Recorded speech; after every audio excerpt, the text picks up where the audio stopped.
This is Professor Muhammad Mustafa Al-A'zami, a brilliant Muslim scholar who did something that no one had thought of before. He compiled a book that could statistically prove the divine source of the Qur'an. But the crazy thing is that the book contains none of his words. No commentary, no explanation, no personal input whatsoever. Just pure, irrefutable proof. So, what is it? And how can a book with no author input prove anything?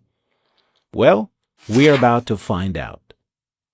The book we're talking about is titled النص القرآني الخالد عبر العصور, the eternal Quranic text across the ages. And the idea behind it is quite simple, yet incredibly powerful.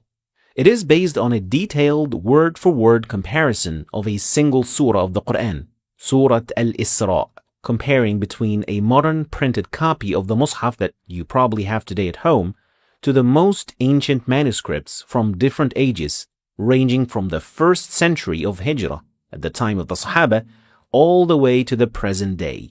In his research, he used 18 different manuscripts from different time periods, countries, and sources, including the Birmingham manuscripts, the Sana'a manuscripts, the Samarkand Mus'haf, the Topkapi Mus'haf, which is attributed to Uthman ibn Affan, may Allah be pleased with him.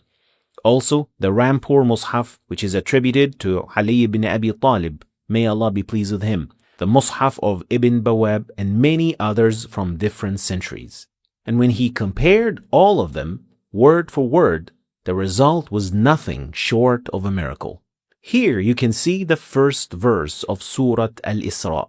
The first line shows the modern printed version. And in the second line, it is the same text but without diacritics or dots for easier comparison, since the older manuscripts didn't contain any diacritics or dots. And then below, all the corresponding words from each manuscript. Every single word is shown across different mushafs and manuscripts, covering a span of 15 centuries, revealing an astonishing fact that doesn't need commentary or explanation. Keep your eyes on the first 4 or 5 words and see how each and every word remained exactly the same over a period of 14 centuries. The book then goes on and on comparing every ayah, every word of the surah. And despite coming from different times, regions, materials, and even writing styles, not a single word is missing or added. This is what perfect preservation looks like. After this comparison, the author presents a graph showing the percentage of match between all of these manuscripts. And as you can see, the matching percentage is very high across the board, with the lowest match percentage of 92.6% for the Mus'haf of Ibn Bawab. But wait a minute. Shouldn't this be 100% if we're talking about perfect preservation? Well, yes, but here's the thing. These differences are not about missing, added, or substituted words. They are just simply spelling differences. And to be more specific, they are orthographic differences, like color and color, center and center. And as examples from the book, the word al-aqsa is written here with an alif, but in other manuscripts with an alif maqsura. The word subhan may appear in some with an alif, but in other manuscripts it is written with a dagger alif. Other examples like as-samawat, barakna, all have the same type of variations, sometimes with an alif, sometimes with a dagger alif. So it is not that these words are misspelled. They just followed a different method to spell the same word. And that's why all of these words are still pronounced the same, which is the main point, since the Qur'an is primarily an oral text, meant to be recited, preserved through recitation, and not just writing.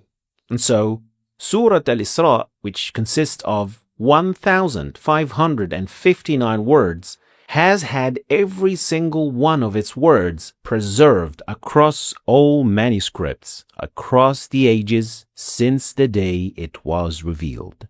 This simple word-for-word comparison across centuries is all it takes to demonstrate the miraculous preservation of the Qur'an, something no other book in history can claim. But do you want to appreciate this study even more? Well, let's look at a similar study conducted by researcher Peter Gary on the Greek manuscripts of the Bible. In his research, he compared 350 manuscripts to each other out of the total of 5,800 available Greek manuscripts, and he found a staggering number of differences between them. Can you take a guess of how many differences he found? 100? 1,000? 10,000? Even 100,000? Nope, none of them is correct. According to his study, which I linked in the description, there were over 500,000 variations across just those 350 manuscripts. He even created a helpful table showing the average number of variations per word. In Matthew, for example, there is an average of 5 variations per word. In Titus, around 7 variations per word. In the first letter of John, a bit better fortunately, about only 2 variations per word. If you think those numbers sound exaggerated or hard to believe, I strongly encourage you to read the study yourself. So when you see these facts and understand how much can go wrong over the centuries with any written text, it makes you truly appreciate the miraculous nature of the preservation of the Qur'an. And so, there is no better way to end this video than with the words of Allah. إِنَّا نَحْنُ نَزَّلْنَا الذِّكْرَ وَإِنَّا لَهُ لَحَافِظُونَ. Thanks for watching.